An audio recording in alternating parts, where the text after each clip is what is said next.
The entire town of Silver Creek fell silent the moment Clara pointed her shaking finger at the man in the corner. He wasn't the wealthy banker offering her a life of luxury, nor was he the handsome sheriff. He was Silas Kincaid, a filthy, bearded mountain man who smelled of pine resin and old leather. The townspeople laughed. They called her a fool for choosing a savage over security. They whispered that she'd be dead or starving by winter. But Clara didn't know the truth. She didn't know that the man she just married wasn't just a hunter, and she certainly didn't know that the cabin he was taking her to was actually a fortress of gold that would make the banker's house look like a stable. When the truth finally came out, nobody was laughing anymore. The dust in the Silver Creek Town Hall hung heavy in the stifling afternoon heat. It was late August 1887, and the air smelled of stale tobacco, unwashed bodies, and the distinct metallic tang of desperation. Clara Darrow stood on the raised wooden platform, her hands clasped so tightly together that her knuckles had turned the color of bone. She wore her only good dress, a faded blue calico that had been patched 3 times at the hem. She tried to keep her chin high, but her eyes betrayed her terror. She was 22, penniless, and according to the executor of her late father's estate, out of options. "Come now, Clara," drawled Cornelius Sterling. He leaned against the front railing, swirling a glass of expensive whiskey. "Don't make this difficult. You have no home. Your father's debts are substantial. I am offering to absorb those debts in exchange for your companionship." Cornelius was 50, soft in the middle, and owned half the businesses in the Montana Territory. He also had a reputation for beating his horses, and it was rumored his first 2 wives hadn't died of natural causes. "I would rather starve," Clara said, her voice trembling, but audible. The crowd muttered. Most of the town had gathered. It wasn't every day the daughter of the late disgraced Judge Darrow was forced to find a husband or face the workhouse. "Starvation is painful, my dear," Cornelius sneered, stepping closer. "Look around. Who else will have you? You're the daughter of a gambler. You have nothing to bring to a marriage but debt. I'll take her." The voice came from the back of the room. It was deep, resonant, and scraped like gravel over iron. The crowd parted like the Red Sea, not out of respect but out of distaste. A man stepped forward. He was a giant, standing well over 6 feet, his shoulders broad enough to block out the sunlight from the doorway. He wore buckskins that had seen better days, stained with mud and grease. A thick, dark beard covered most of his face, revealing only a pair of piercing, intelligent grey eyes. It was Silas Kincaid, the Mountain Man. "Silas!" Cornelius laughed, a sharp, barking sound. You can barely feed that mule of yours. What are you going to do with a wife?" "Eat her!" The town erupted in laughter. Silas didn't flinch. He walked slowly toward the platform, his heavy boots thudding against the floorboards. He stopped in front of Clara and looked up. He didn't look at her body or her face or her dress. He looked straight into her eyes. "I have no debts," Silas said quietly, his voice cutting through the laughter. "I have a cabin up near the ridge. It's warm. There's food, and I won't lay a hand on you unless you ask for it." Clara looked at Cornelius, who was smirking, confident she would never choose the savage. Then she looked at Silas. There was dirt under his fingernails and a scar running down his left cheek, but his gaze was steady. It was the only honest thing she had seen all day. "I accept," Clara whispered. The room went dead silent. Cornelius dropped his glass. It shattered, whiskey splashing onto his polished boots. "You can't be serious. He's an animal, Clara. He lives in the dirt. He's a man," Clara said, her voice gaining strength.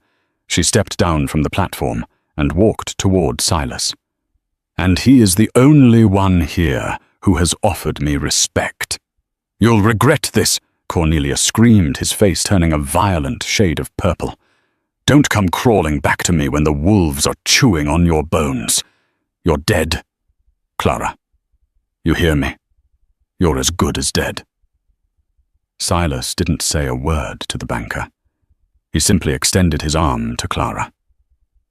She hesitated for a fraction of a second, then placed her hand on his forearm. His muscle was hard as rock beneath the buckskin. "Let's go," Silas rumbled. As they walked out of the hall, the jeers started again. Women whispered behind their fans, calling Clara a fallen woman. Men slapped Silas on the back with mocking force, asking if he needed a map to find a woman's heart. They stepped out into the blinding sun. Silas helped her up onto a wagon that looked like it was held together by rope and prayer. "It's a long ride," he said, climbing onto the bench beside her. "Best not to look back." Clara stared straight ahead at the mountains looming in the distance. They were dark, jagged, and forbidding, just like her husband. "I have nothing to look back at," she said.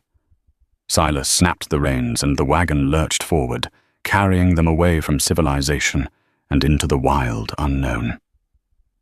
The journey took 3 days. Clara had expected hardship, but the reality of the ascent was grueling. The air grew thinner and colder with every mile. The lush green plains of the valley gave way to rocky switchbacks and dense forests of pine and fir that blocked out the sky. For the first 2 days, Silas barely spoke. He was a man of action, efficient and terrifyingly competent. When a wheel got stuck in a mud rut, he didn't curse or shout. He simply hopped down, lifted the corner of the heavy wagon with a grunt of exertion, and heaved it free. Clara watched him, mesmerized by his raw strength. They camped under the stars.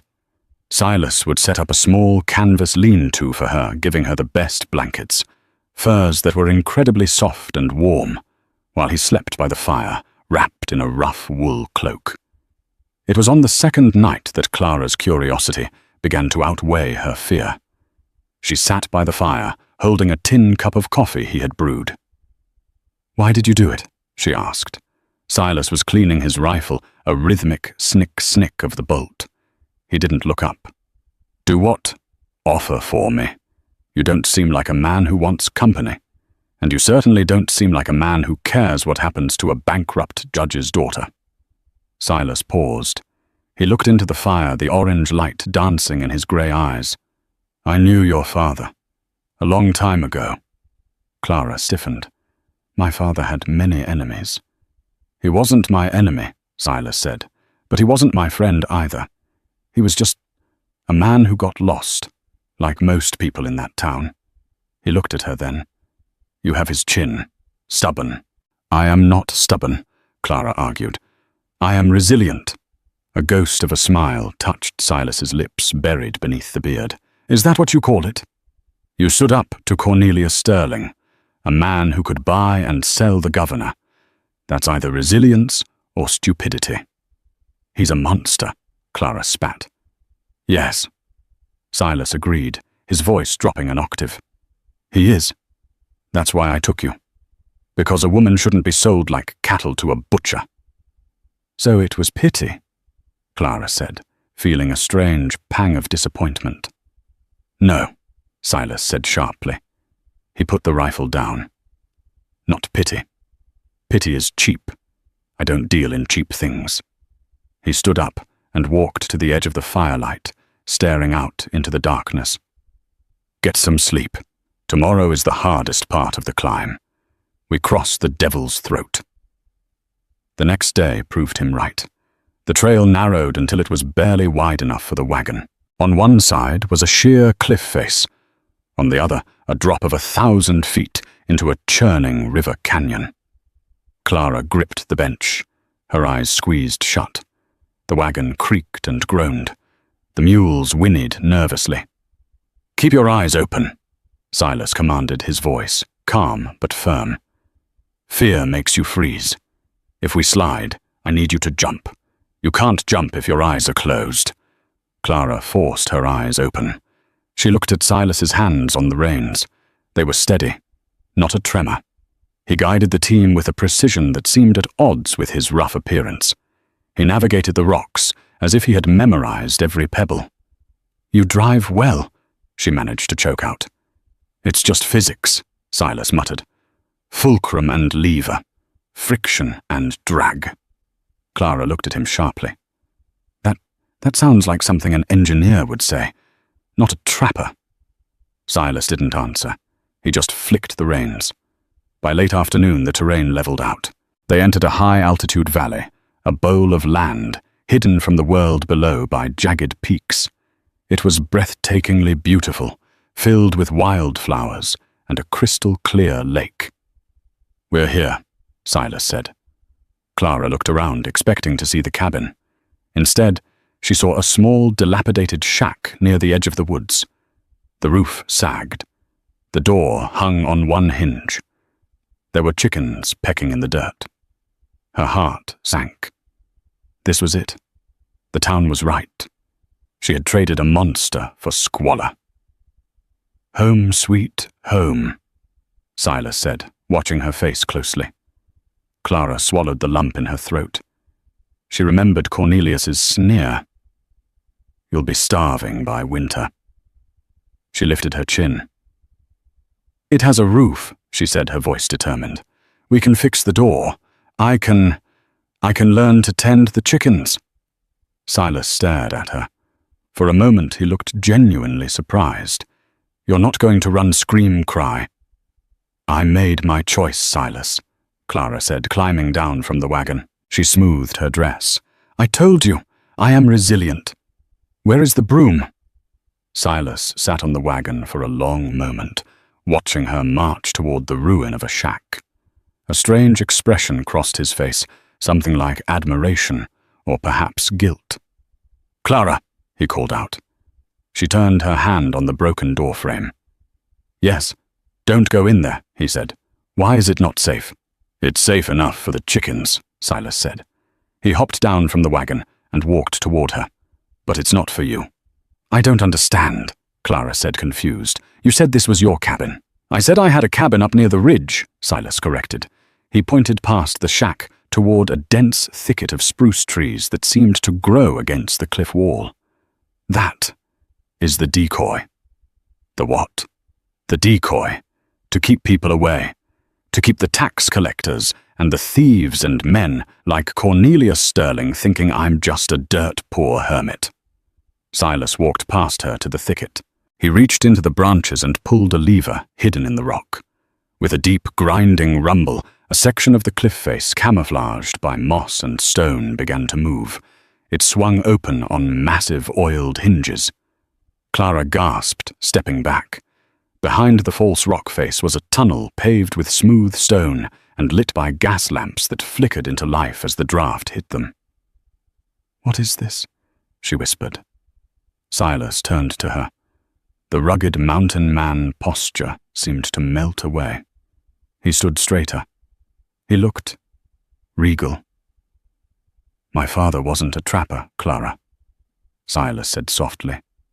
"My father was Archibald Kincaid, the man who discovered the lost Dutchman's gold.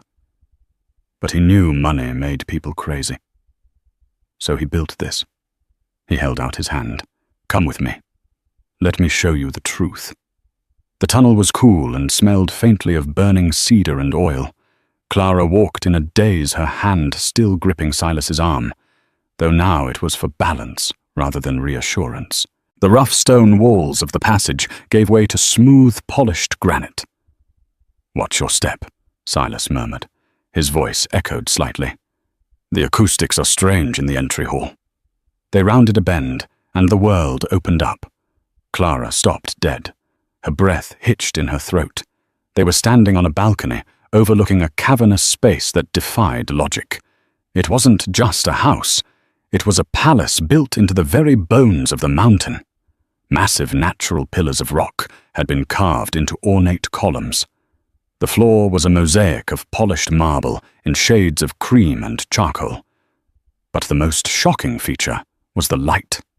High above fissures in the mountain peak had been fitted with thick angled glass and mirrors channeling the afternoon sun down in brilliant shafts that illuminated the room without revealing the interior to the outside world.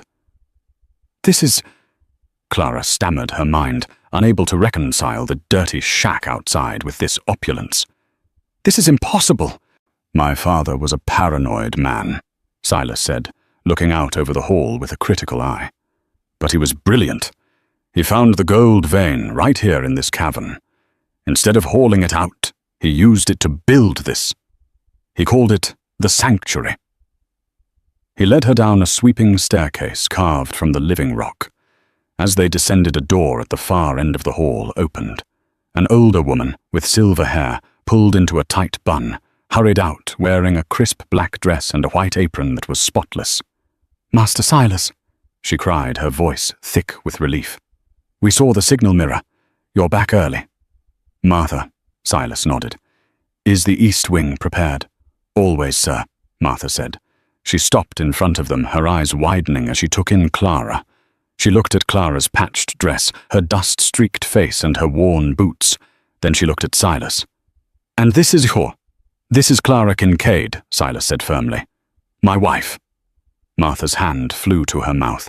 "Wife, but sir, you went to town for supplies and a mule." "I got the supplies," Silas said dryly. "The mule was overpriced. I found something more valuable." He turned to Clara. "Martha runs the household. Her husband Thomas manages the perimeter and the generator. They are the only two people on Earth who know this place exists." Clara felt a flare of anger cut through her shock. She pulled her arm away from Silas.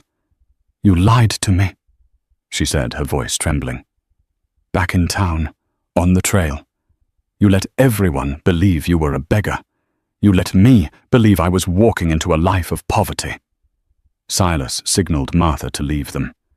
The older woman curtsied nervously and retreated into the shadows. Silas turned to Clara. He looked different in this light. The dirt of the trail seemed out of place against the marble, but his stature fit the grandeur of the room perfectly. "I didn't lie, Clara," he said calmly. "I told you I had a warm cabin. This is warm. I told you I had no debts. I don't." "You played a game," Clara snapped, stepping closer to him. "You humiliated Cornelia Sterling. Yes, but you tested me. You wanted to see if the desperate girl would settle for the dirt." "Yes." Silas admitted, his gaze unflinching. "I did." "Why?" Silas walked over to a heavy oak table and poured a glass of water from a crystal pitcher. "Because everyone wants the Kincaid gold, Clara. Men have died trying to find this mine. Women have tried to seduce me, trick me, and trap me just to get a glimpse of a ledger. I needed to know if there was a single person left in this territory who valued me more than comfort." He walked back to her and held out the water. "You chose the shack," he said softly. "You chose the chickens and the broken door because you wanted safety and respect. You didn't ask for diamonds. That makes you the only woman worthy of wearing them." Clara stared at the glass of water. Her throat was parched, but her pride was stinging. "I am not a prize to be tested, Silas," she whispered. "No," he agreed. "You are a partner to be trusted, and now that you are here, everything I have is yours. But you must understand one thing." His expression darkened.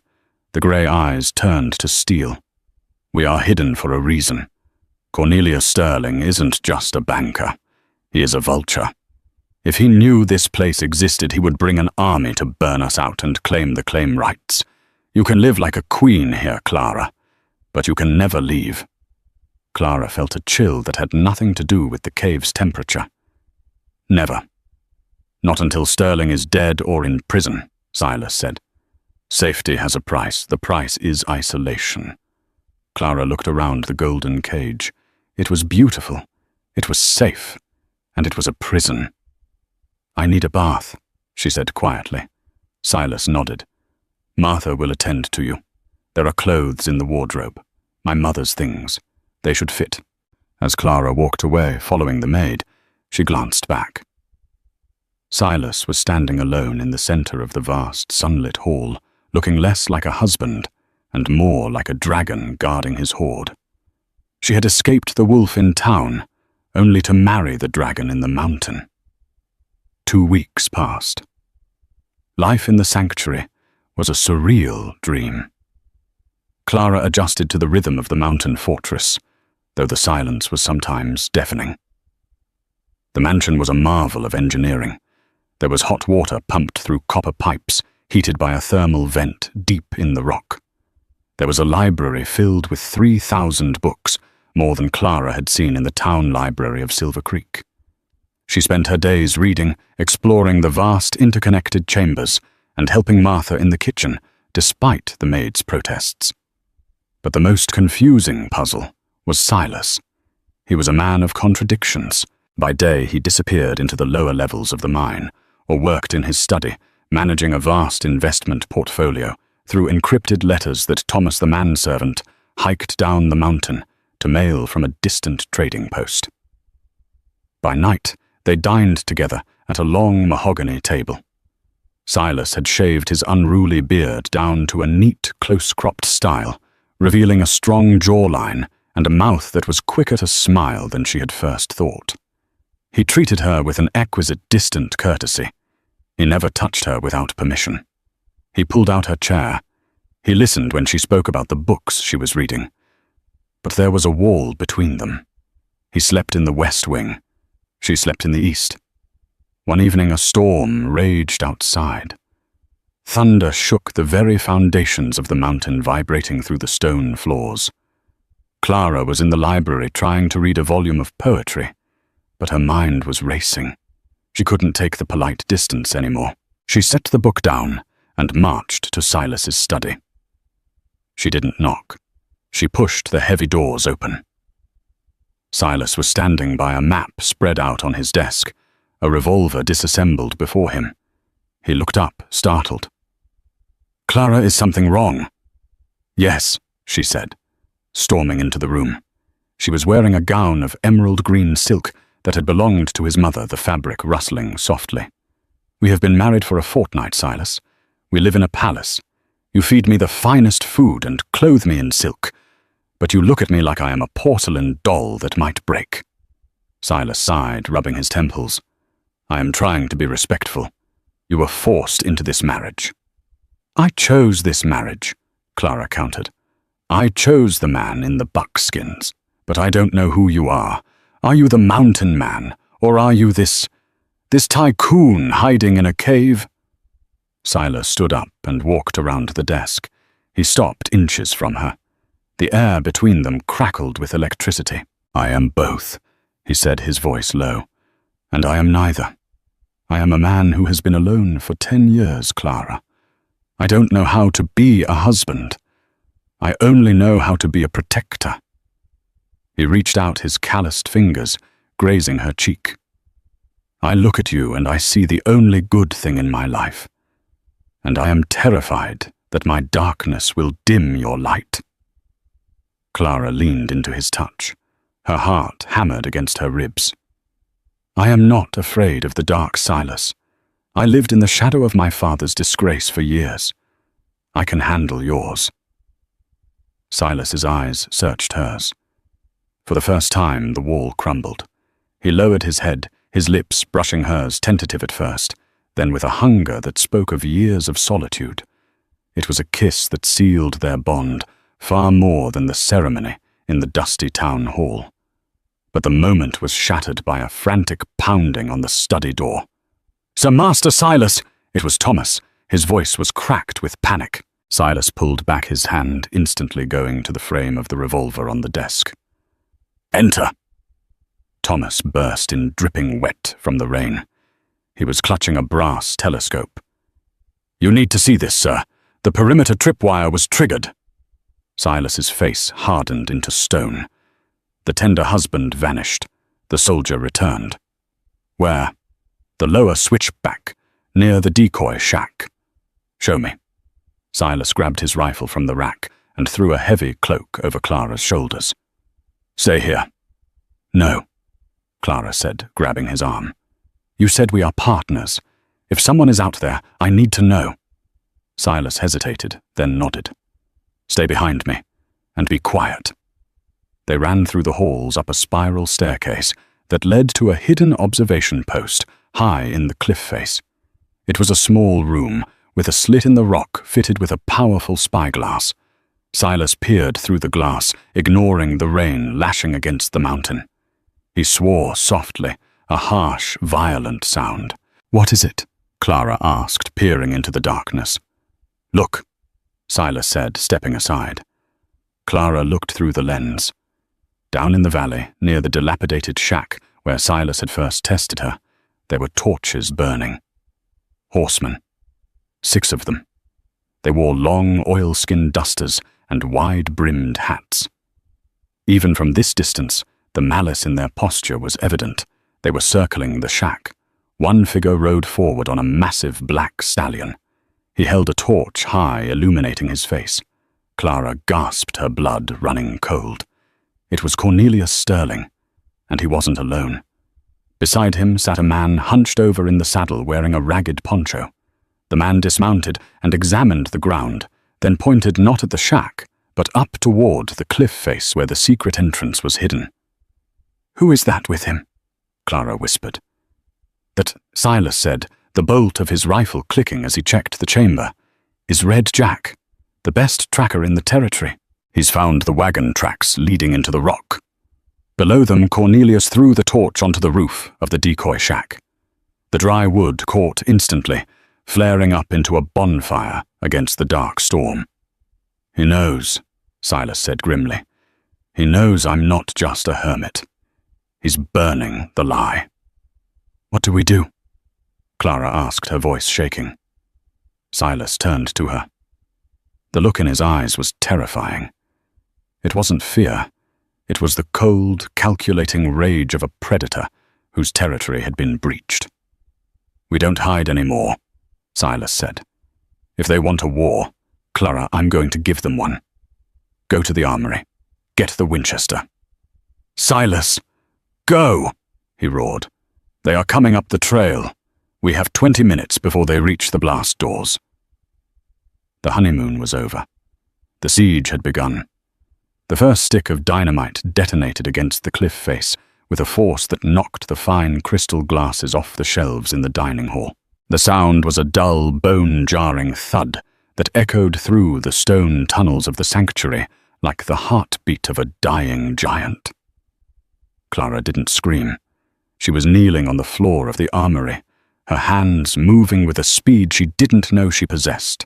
She was loading brass cartridges into a lever-action rifle. Beside her, Martha was weeping quietly, clutching a rosary, while Thomas, the elderly manservant, was grimly sharpening a machete. "They're drilling into the hinges." Silas's voice came from the doorway. He looked like a demon of war. He had strapped a bandolier of ammunition across his chest, and his eyes were cold, hard flint. "Sterling brought miners. They know how to blast rock." "Can the doors hold?" Clara asked, snapping the loading gate of the rifle shut. She stood up and handed the weapon to him. "For another 10 minutes, Silas said. He took the rifle, his fingers brushing hers. "Clara, there is a ventilation shaft in the pantry. It leads up to the scree slope on the north face. It's tight, but you can fit. You and Martha need to go. Now." "No," Clara said. Her voice was steady, though her knees shook. "This isn't a debate," Silas roared, the stress finally cracking his calm demeanor. "Sterling won't just kill me. If he finds you here, if he finds out you're my wife, he will make you wish you died in the blast. I cannot fight him if I am worried about you." "Then don't worry about me," Clara said. She walked over to the wall rack and pulled down a double-barreled shotgun. She broke it open, checking the barrels. "Use me. You said your father built this place as a fortress. A fortress needs a garrison. You have 1 man, you need 2. Silas stared at her. The woman who had worn a patched dress in the town hall was gone. In her place was a matriarch of the mountain wearing emerald silk and holding a shotgun like she was born to it. "God help them," Silas whispered. A grim smile touched his lips. "All right, plan B." He moved to the wall where a large brass wheel was embedded in the stone. The main hall is the kill zone. If they breach the blast doors, they have to come through the tunnel. I'm going to kill the lights. We fight in the dark. They have torches. They'll be blind. We know the terrain." "What about the mirrors?" Clara asked, glancing up at the skylights that flooded the room with moonlight. "We break them," Silas said. Another explosion rocked the mountain. Dust rained down from the ceiling. A terrible grinding metal screech echoed down the tunnel. "They're through," Thomas shouted from the hallway. "Get to positions," Silas commanded. He grabbed a heavy iron poker from the fireplace and hurled it upward. It smashed into the main mirror array. The moonlight vanished. The great hall plunged into pitch blackness, save for the faint glow of the gas lamps in the distant tunnel. Clara crouched behind a marble pillar near the top of the stairs. Her heart hammered against her ribs like a trapped bird. She rested the heavy wooden stock of the shotgun against her shoulder, just as Silas had taught her during their brief target practice sessions. Footsteps echoed. Heavy, confident boots. "Silas!" Cornelius Sterling's voice boomed down the corridor, distorted by the stone acoustics. "Come out, boy. There's no need to die in a hole like a badger. Sign the deed over, and I'll let you walk away." Silas didn't answer. Silence was their weapon. Shadows stretched across the floor as men with torches entered the great hall. Clara counted 6, then 8. Sterling walked in the center, flanked by the tracker. Red Jack and a massive brute of a man holding a pickaxe. When the light of their torches hit the gold-inlaid columns and the marble floor, the men stopped. "Mother of God," Red Jack whispered. "It's real. The legend is real." Greed is a powerful drug. It made them careless. The men lowered their guns, their eyes wide, scanning the unimaginable wealth surrounding them. "Look at this," Sterling laughed, his voice trembling with avarice. "I own this. I own it all. You own nothing." Silas's voice rang out from the darkness of the upper balcony. Crack! Silas's rifle spoke. The man holding the torch next to Sterling dropped the flame, extinguishing on the floor. "Cover! Take cover!" Sterling screamed. The hall erupted in chaos. Gunfire flashed in the dark, lighting up the room in strobe-like bursts. Clara saw a figure running toward the stairs, a man with a knife in his teeth. She didn't think. She didn't hesitate. She aimed at the center of the mass and pulled the trigger. The shotgun kicked hard, bruising her shoulder, but the man flew backward as if hit by a train. "Flank them!" Sterling yelled. "Get up the stairs! Thomas the oil!" Silas shouted. The old manservant, hiding near the floor level, pulled a release valve. Gallons of slick, crude oil stored for the generator flooded the marble floor at the base of the stairs. 2 of Sterling's men slipped crashing down hard. Silas picked them off with terrifying precision. Bang! Bang! But there were too many of them, and they had dynamite. "Flush them out!" Sterling roared. He lit a stick of dynamite and hurled it blindly toward the upper balcony. "Move!" Silas tackled Clara, shielding her body with his own. The explosion blew out part of the stone railing. Debris rained down on them. Clara's ears rang. Dust choked the air. When the smoke cleared, Silas didn't move. "Silas!" Clara coughed, shaking him. "Silas!" He groaned, rolling over. Blood was streaming from a gash on his forehead, blinding his left eye. He tried to stand, but his leg buckled. Shrapnel. I'm all right," he gritted out, but he clearly wasn't. Below them, Sterling and his 3 remaining men were advancing up the stairs, stepping over the bodies of their comrades. Sterling saw Silas fall. "He's down," Sterling crowed. "Finish him." Clara looked at her husband, bleeding and semi-conscious. Then she looked at the stairs. She had 1 shell left in the shotgun. She stood up. Clara stood at the top of the marble staircase, the emerald silk of her dress torn and stained with dust and her husband's blood. She looked like a vengeful spirit rising from the mountain. Cornelius Sterling stopped 3 steps from the top. He was panting, his face slick with sweat and soot. He held a heavy revolver in his hand. Behind him, Red Jack and the brute were grinning. "Well, well," Sterling sneered, leveling his gun at her chest. "The little charity case. I told you, Clara. I told you that you'd regret this." "The only thing I regret," Clara said, her voice icy and calm, "is not shooting you in the town hall when I had the chance." Sterling laughed. "Feisty. I like that. Maybe I won't kill you. This palace needs a queen, and I'll need someone to keep it clean. Drop the gun, Clara. It's over." Clara glanced down at Silas. He was trying to push himself up, reaching for his fallen rifle, but he was too slow. "You're right, Cornelius," Clara said. "It is over."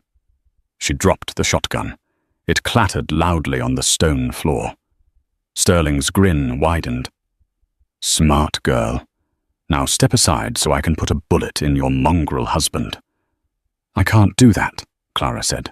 She took a step back, positioning herself directly in front of a heavy tapestry that hung on the wall behind the landing. "Don't test me." Sterling stepped onto the landing. "Move." "You want the Kincaid legacy?" Clara asked, her hand reaching behind her, grasping the velvet fabric of the tapestry. "You want the secrets of the mountain?" "I want the gold!" Sterling yelled, lunging forward. "Then take it," Clara whispered. She yanked the tapestry down with all her weight. Behind the tapestry wasn't a wall. It was the lever Silas had shown her on her first tour, the emergency ventilation purge for the lower mine shafts. Clara threw the lever. A trapdoor in the marble floor directly beneath Cornelius Sterling's feet dropped open with a terrifying clang. Sterling's eyes went wide. He didn't even have time to scream.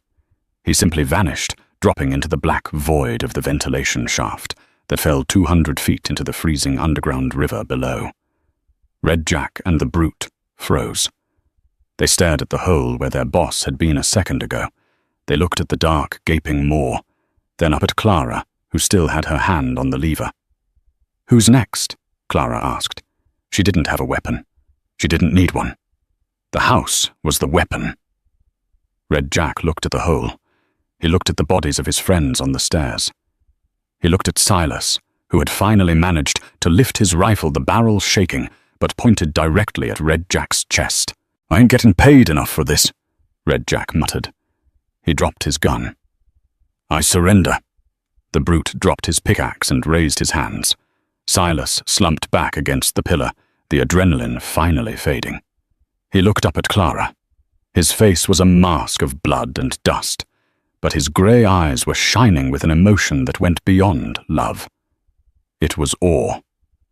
Clara walked over to him, tearing a strip from her silk skirt to bind his head wound. "You okay?" she asked softly. Silas huffed a painful laugh. "Remind me never to make you angry, Mrs. Kincaid." Clara tightened the bandage, causing him to wince. "You promised me safety, Silas, but I think I prefer victory." Silas took her hand and kissed the knuckles, smeared with gun oil and soot. "Then victory it is." The first snows came early to the high peaks, dusting the granite spires of the sanctuary in a coat of blinding white. But inside the mountain fortress, the air was warm, and the atmosphere had shifted from one of siege to one of empire. For 6 weeks, the world below believed Silas Kincaid and his pity bride were dead.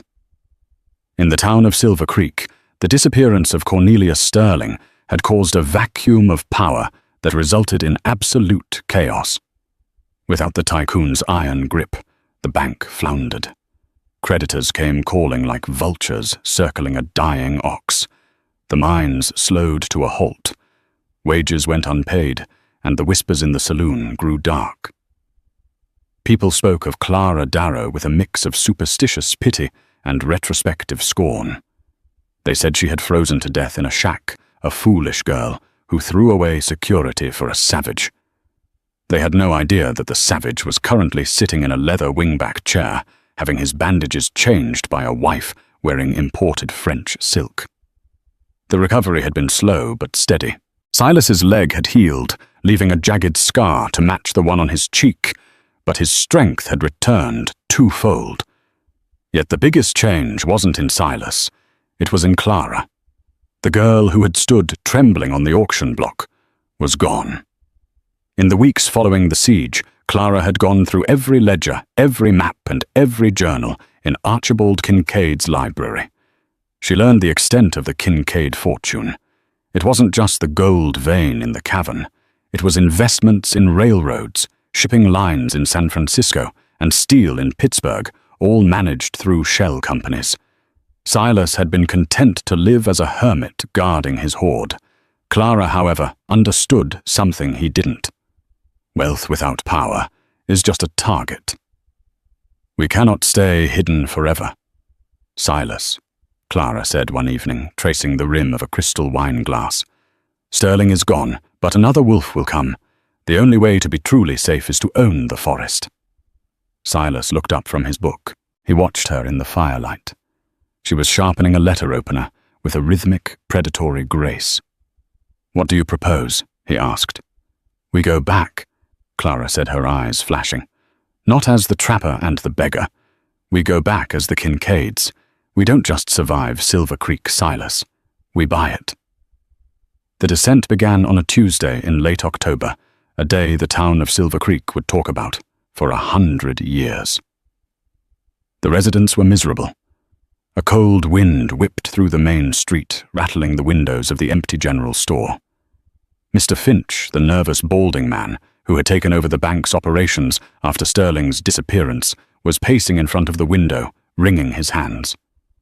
He was waiting for the stagecoach from the capital, hoping it carried a bailout. Instead, he saw something that made him wipe his glasses and squint in disbelief. Coming down the winding mountain road wasn't a stagecoach. It was a private carriage, black as midnight, lacquered to a shine that reflected the passing pine trees. It was pulled by 4 white Andalusian horses animals that cost more than the entire town's yearly revenue. The driver, sitting high on the box, wore a livery of deep charcoal with silver buttons. "Who in God's name is that?" Mrs. Gable, the town gossip, muttered, clutching her shawl tighter as she stepped out of the bakery. The carriage didn't stop at the hotel. It didn't stop at the saloon. It rolled down the center of the muddy street, the wheels humming with the precision of expensive engineering, and pulled up directly in front of the bank. The street went silent. The blacksmith put down his hammer. The saloon patrons spilled out onto the porch. Even the stray dogs seemed to stop barking. The driver, Thomas the old manservant, now looking like a royal guardsman, hopped down and opened the carriage door. He unfolded a small set of velvet-covered steps. A boot emerged. It was polished black leather, pristine and free of mud. Silas Kincaid stepped out. A collective gasp ripped through the crowd. They remembered a giant in stained buckskins, smelling of musk and pine. This man was a titan in a tailored 3-piece suit of fine wool. A gold watch chain draped across his vest. His beard was trimmed and oiled, framing a face that was hard, handsome, and utterly commanding. He didn't look at the crowd. He turned back to the carriage and extended a gloved hand. "Clara," he said softly. Clara Darrow now. Clara Kincaid took his hand and descended.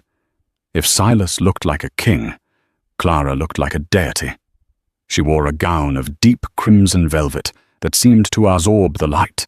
A heavy coat with a fur collar hung loosely over her shoulders, but it was the jewelry that made Mrs. Gable choke on her own breath.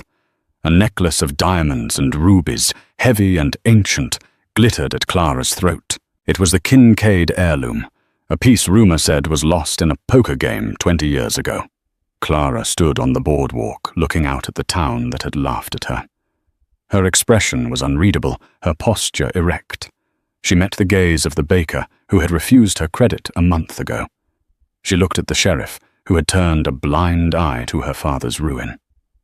"They're staring," Silas murmured, stepping up beside her. "Let them stare," Clara replied, her voice cool and carrying. "They need to know who we are." Mr. Finch came stumbling out of the bank, nearly tripping over his own feet. Can I help you folks? We are, closing early due to... You are not closing, Silas rumbled. His voice still had the gravel of the mountain, but now it carried the weight of authority.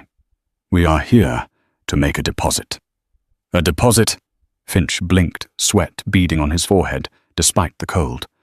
I'm afraid the bank's liquidity is complicated at the moment, Mr. Sterling left us in a difficult position.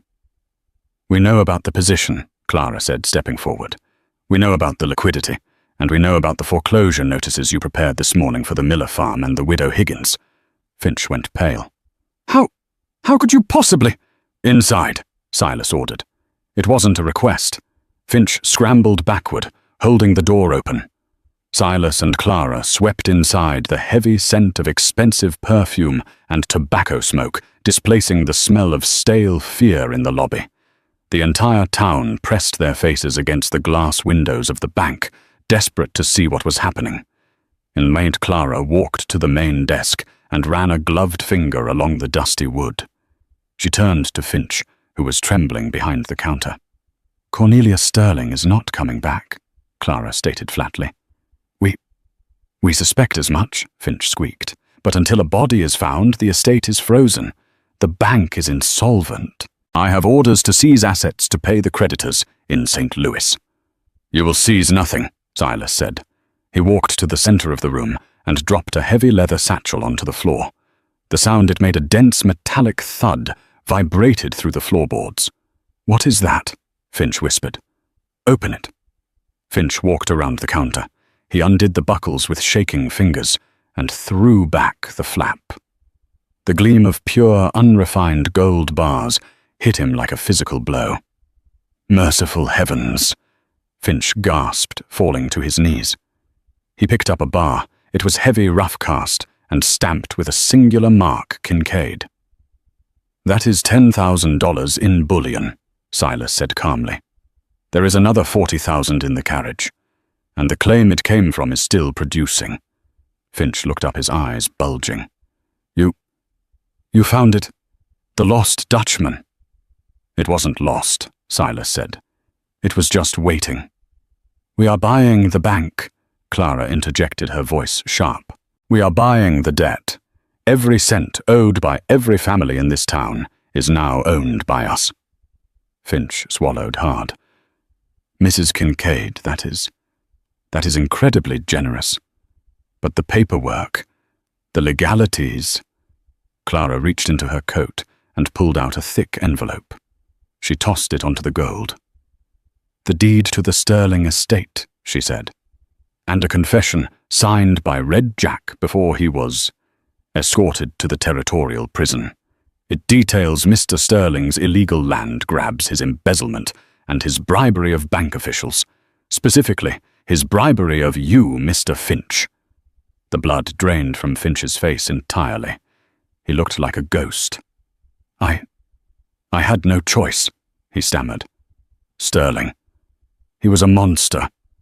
He was, Silas agreed, stepping closer, towering over the little man. And now he is gone. Which leaves you. You have two choices. You can sign the transfer of ownership to the Kincaid Trust and leave this town on the evening stagecoach, never to return. Or, Finch whispered. Or, Clara said, leaning in her voice, dropping to a dangerous whisper. I hand that confession to the sheriff, and you spend the rest of your life breaking rocks in Yuma. Finch didn't hesitate. He scrambled for a pen. Where do I sign? I'll sign anything. 10 minutes later, the door to the bank opened again. The crowd outside had grown. Everyone from the mayor to the stable boy was there. They went silent as Silas and Clara emerged. Silas stood at the top of the stairs looking out over the town. He didn't look like an outsider anymore. He looked like the patriarch. Mr. Finch has resigned, Silas announced, his voice booming. The bank is under new management. A ripple of confusion went through the crowd. What about our loans? A farmer shouted from the back. I can't pay Sterling's rates. They're going to take my land.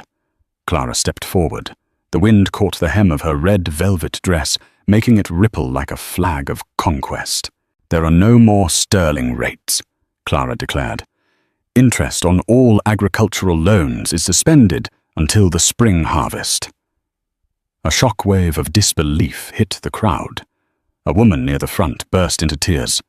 "Furthermore," Clara continued, her eyes scanning the faces of the people who had mocked her wedding day, "the Kincaid Trust will be investing in the Rios opening of the lumber mill.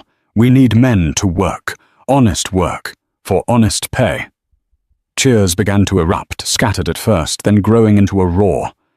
But Clara raised a hand, silencing them instantly. She wasn't finished. She walked down the steps, the crowd parting for her, like the Red Sea. She stopped in front of Mrs. Gable and the group of society women who had called her a fallen woman when she left with Silas. The women shrank back, terrified of the retribution this powerful, wealthy stranger might exact. Clara looked them up and down. She saw their worn dresses, their tired faces. She saw the fear in their eyes, the same fear she had felt standing on the auction block. "This town has been ruled by fear for too long," Clara said, her voice softer now, but no less intense. "You turned on each other to survive. You laughed at my husband because he was different. You mocked me because I was poor." Mrs. Gable looked down at her shoes, ashamed. "I could buy this town and burn it to the ground," Clara said. "I could evict every one of you who sneered at us." Silas came up behind her, placing a warm, heavy hand on her shoulder, a silent show of support, a reminder of the strength they shared. "But," Clara said, lifting her chin, "I am not Cornelia Sterling, and my husband is not a savage. We are neighbors, and neighbors look after one another." She reached out and took Mrs. Gable's hand. The older woman looked up, shocked. "The church roof is leaking," Clara said. "I noticed it on the ride in. Come to the bank tomorrow, Mrs. Gable. We'll arrange the funds to fix it." Mrs. Gable sobbed, nodding frantically. "Thank you. Oh, thank you, Clara. I mean, Mrs. Kincaid." Clara smiled. It wasn't the shy smile of the girl she used to be. It was the benevolent, dangerous smile of a queen who knew exactly where the bodies were buried, but chose peace. "Clara is fine," she said. She turned back to Silas. He offered her his arm. "Ready to go home, Mrs. Kincaid?" he asked. "The mansion is waiting." "Not just yet," Clara said, looking toward the old, abandoned courthouse where her father had been disgraced. "We have one more stop. I believe the judge's bench needs a new portrait." Silas laughed, a deep, booming sound that echoed off the canyon walls. It was the sound of a man who had won everything, the gold, the war, and the girl. "As you wish," he said. They walked down the center of the street, the mud yielding to their boots, the townspeople bowing their heads in respect, not for the money, but for the mercy. As they reached the carriage, Silas paused, looking back at the peaks looming in the distance, where the secret of the sanctuary remained hidden. "You know," he whispered to her, "they still think I'm just a lucky miner."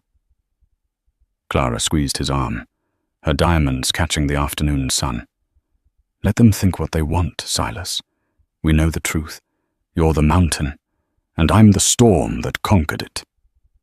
Silas kissed her then, right there in the middle of the street, in front of God and everyone. It wasn't a polite peck. It was a claim.